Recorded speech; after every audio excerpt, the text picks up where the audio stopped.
Bapak Ibu Saudara yang kekasih dalam Kristus Yesus Tuhan kita, selamat bertemu kembali dengan kami HKBP Kernolong, HKBP tertua di luar Pulau Sumatera, yang senantiasa setia bersama saudara dalam renungan malam Salom.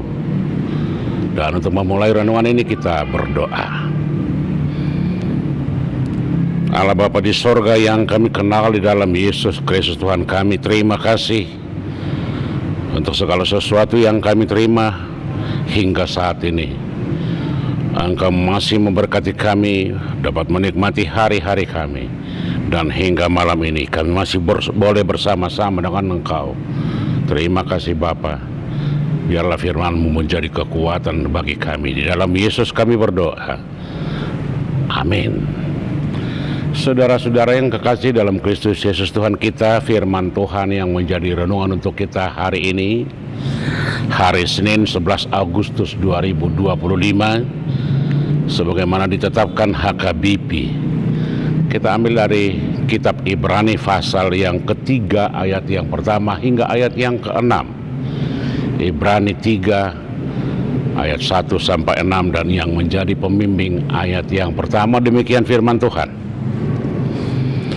Sebab itu, hai saudara-saudara yang kudus, yang mendapat bagian dalam panggilan surgawi, pandanglah kepada Rasul dan Imam besar yang kita akui, yaitu Yesus, yang setia kepada Dia yang telah menetapkannya, sebagaimana Musa pun setia dalam segenap rumahnya. Demikian firman Tuhan. Saudara-saudara yang kekasih dalam Kristus Yesus Tuhan kita, sebagaimana kita ketahui, firman ini dialamatkan kepada orang-orang Ibrani. Yang jelas orang-orang Ibrani berlatar belakang Ibrani, dan pemahaman agama adalah agama Yahudi. Karena jemaat di orang-orang Ibrani berasal dari agama Yahudi, yang pasti kebiasaan-kebiasaan, pemahaman-pemahaman yang sudah lama mereka pahami masih tetap berlangsung, walaupun dalam pemberitaan Injil, pemahaman-pemahaman di perjanjian lama sudah diperbaharui. Sebagai orang Ibrani dengan latar belakang orang-orang Yahudi, tentu mereka sangat mengenal tokoh-tokoh yang luar biasa di Alkitab. Mereka selalu mengakui bahwa nenek moyang mereka adalah Abraham, Ishak, dan Yakub, dan itu menjadi harapan dan kebanggaan tersendiri bagi orang-orang Yahudi. Demikian juga tokoh-tokoh yang pernah hidup dalam sejarah orang-orang Israel dan orang-orang Yahudi, dimulai dari Musa yang pemimpin yang luar biasa yang membawa bangsa itu keluar dari Mesir ke tanah Kanaan. Demikian juga nabi-nabi maupun raja-raja. Raja Daud terkenal dengan kehebatannya, Raja Salomo terkenal dengan kebijaksanaannya, Nabi Yesaya dengan segala macam kemampuannya, dan Nabi Elia yang selalu berhadapan dengan nabi-nabi palsu, dan juga Nabi Yehezkiel yang menubuatkan hal-hal yang akan terjadi bagi orang-orang Yahudi. Dengan demikian, di tengah-tengah pemahaman seperti itu, ada pemahaman yang sangat susah sekali bergeser. Bagaimana ketika firman ini diberitakan kepada orang-orang Yahudi, mereka selalu terpaku dengan pemahaman apakah Yesus itu dapat dibandingkan dengan tokoh-tokoh sebelumnya seperti Abraham, seperti Ishak, Musa, Daud, Salomo, atau Yesaya sekalipun. Karena mereka selalu mengagungkan itu, mereka selalu menganggap diri adalah anak-anak Abraham, mereka selalu merasakan bahwa mereka masih dikuasai oleh Raja Daud dan Raja Salomo, dan pemberitaan firman atau peringatan pesan-pesan yang disampaikan oleh Tuhan kepada Nabi Yesaya dan Yeremia sangat berkesan bagi mereka. Itulah sebabnya Paulus atau penulis surat ini, penulis firman ini, mengajak orang-orang Yahudi, kalaupun mereka melihat apakah nenek moyang mereka, Abraham, Ishak dan Yakub, atau juga apakah tokoh-tokoh seperti Musa, Daud dan Salomo adalah orang-orang hebat, orang-orang besar yang memperkenalkan kuasa Tuhan sedemikian rupa kepada bangsa Israel. Itu tidak dapat dipungkiri, mereka adalah orang-orang yang luar biasa dan orang-orang yang sungguh Tuhan pakai untuk menjadi pemimpin dan pembawa bangsa Israel atau orang-orang Yahudi kepada pengenalan yang jelas kepada Allah.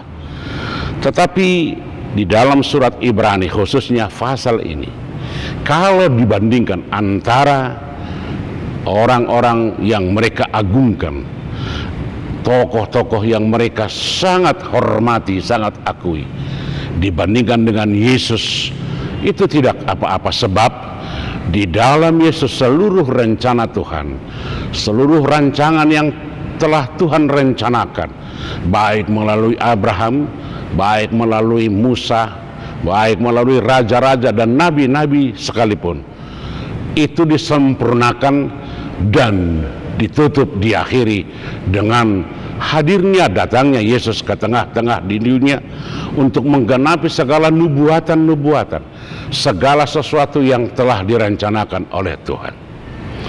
Kalaupun Allah memanggil mereka ketika zaman bangsa Israel keluar dari tanah Mesir, kalaupun pada zaman keemasan Daud dan Salomo, tetapi itu bukan akhir dari segalanya. Mereka hanya dipersiapkan menjadi contoh yang konkret di tengah-tengah dunia ini sebagai orang-orang yang mengenal Tuhan. Tetapi di dalam Yesus, Allah membuka rahasia yang selama ini disembunyikan, yaitu bahwa setiap orang sudah dapat bertemu atau sudah dapat langsung, tidak melalui para nabi-nabi, para imam-imam, para orang-orang kudus, untuk bersekutu dan bertemu dengan Tuhan. Sebab Yesus mempertemukan orang-orang manusia kepada Tuhan. Di dalam Yesus segala sesuatu diampuni dan dibebaskan. Sepanjang sejarah kehidupan manusia tidak akan pernah bebas dari dosa, kuasa kejahatan. Karena itu pada dasarnya setiap orang tidak berhak untuk memperoleh keselamatan atau pengampunan hanya kalau dari diri sendiri. Tetapi di dalam Yesus Tuhan membuat itu. Manusia diampuni dengan kesalahannya, dengan menanggungkan segala kesalahan, dosa dan kejahatan manusia kepada Yesus. Melalui kematian Yesus, seluruh dosa, kejahatan, kegelapan ditaklukkan, dikubur, dan dengan demikian dan kebangkitan Yesus membuka kehidupan baru, membuka hubungan yang baru kepada Allah pencipta segala sesuatu. Di dalam Yesus, rancangan yang Tuhan rancang, yang Tuhan rencanakan sejak awal agar semua orang diselamatkan dan dikasihi, di situ disempurnakan dan digenapi. Karena itu Yesus lebih tinggi, lebih besar dan lebih luar biasa dari tokoh-tokoh sebelumnya, apakah Abraham, apalagi melalui Musa. Sebab menurut pemahaman orang-orang Yahudi, Musa adalah tokoh yang sangat luar biasa sebagai seorang tokoh pembebas, tetapi hanya sebatas tokoh pembebas dari kekuasaan dunia, kekuasaan raja-raja Mesir. Tetapi Yesus bukan hanya pembebas dari kegelapan, tetapi juga untuk mempertemukan kepada Allah Sang Pencipta segalanya. Karena itu kita harus pahami sebagai orang-orang percaya, di dalam Yesus disempurnakan semuanya yang telah dimulai dari sejak dunia ini ada. dan akan berakhir dengan suatu kehidupan yang penuh sukacita, sebab Yesus telah menjadi orang yang pernah hidup di tengah-tengah dunia dan memberikan contoh yang konkret, yang nyata, menjadi contoh bagi orang-orang percaya di dunia. Biarlah kuasa Allah di dalam Yesus berkuasa untuk semua orang, untuk kita, agar kita menjadi orang-orang yang selalu setia kepada firman-Nya. Amin. Kita berdoa. Sungguh kami bersyukur Tuhan atas segala berkat-Mu yang Engkau berikan di dalam Yesus, sebab di dalam Yesus Engkau sempurnakan dan Engkau genapi seluruh apa yang Engkau telah rencanakan dari sejak awal, agar semua orang diselamatkan. Biarlah kuasa Yesus, pengorbanan Yesus, kematian Yesus menjadi kekuatan bagi kami untuk menaklukkan segala hal yang bisa mematikan hubungan kami dengan Engkau. Biarlah Engkau yang berkuasa dalam kehidupan kami. Hanya di dalam Yesus kami berdoa. Amin. Anugerah Tuhan kita Yesus Kristus, kasih setia Allah Bapa dan persekutuan dan kerendahan Roh Kudus kiranya menyertai saudara-saudara sekalian. Amin.